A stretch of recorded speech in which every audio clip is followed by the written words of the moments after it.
নানাভাবে ভিসা পাওয়ার ক্ষেত্রে যে ডকুমেন্টসের প্রয়োজন হয় সেই ডকুমেন্টসগুলো দেখা যায় যে আমাদের পররাষ্ট্র মন্ত্রণালয় থেকে অ্যাটেস্টেশন করার পর আবার সংশ্লিষ্ট দেশের এমবাসি থেকে করাতে হয়।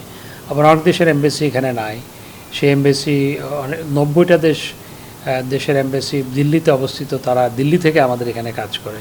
সুতরাং এই সমস্ত দেশে যখন কেউ যেতে চায় তখন দিল্লিতে যেতে হয়। দিল্লিতে যাওয়া আবার সেজন্য আবার ভিসা লাগে, সেটার জন্য আবার ওয়েট করতে হয়, প্রচুর টাকা খরচ হয়, সময় নষ্ট হয় এবং ভোগান্তি হয়। এবং আমরা হিসাব করে দেখেছি যদি আমরা অ্যাপোস্টাইল কনভেনশনে আমরা যুক্ত হই তাহলে বছরে 400 থেকে 500 কোটি টাকা সাশ্রয় হবে। সময় ভোগান্তি তো কমবেই, প্লাস অর্থনৈতিকভাবে 400 থেকে 500 কোটি টাকা খরচ কম হবে। এটা খুবই ভালো একটি সিদ্ধান্ত আজকে হয়েছে।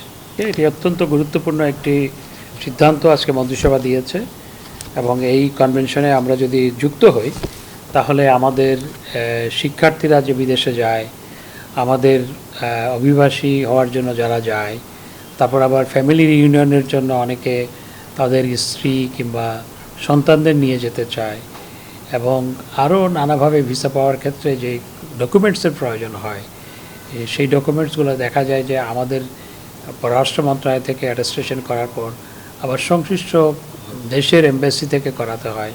আবার অনেক দেশের এমবাসি এখানে নাই, সেই এমবাসি 90টা দেশের এমবাসি দিল্লিতে অবস্থিত, তারা দিল্লি থেকে আমাদের এখানে কাজ করে। সুতরাং এই সমস্ত দেশে যখন কেউ যেতে চায় তখন দিল্লিতে যেতে হয়।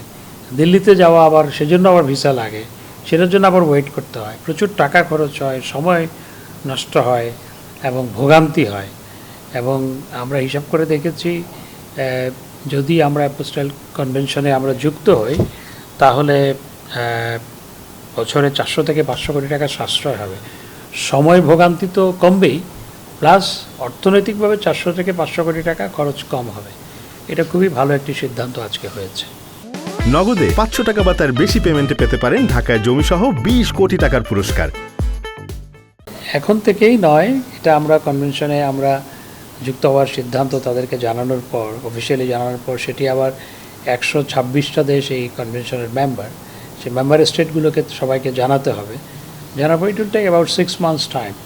তো তারপরে এখন যে পররাষ্ট্র মন্ত্রণালয় করার পর আবার যে সংশ্লিষ্ট দেশের এমবাসি কিংবা সেখানকার মন্ত্রণালয় থেকে করতে হয় সেটি আর করতে হবে না।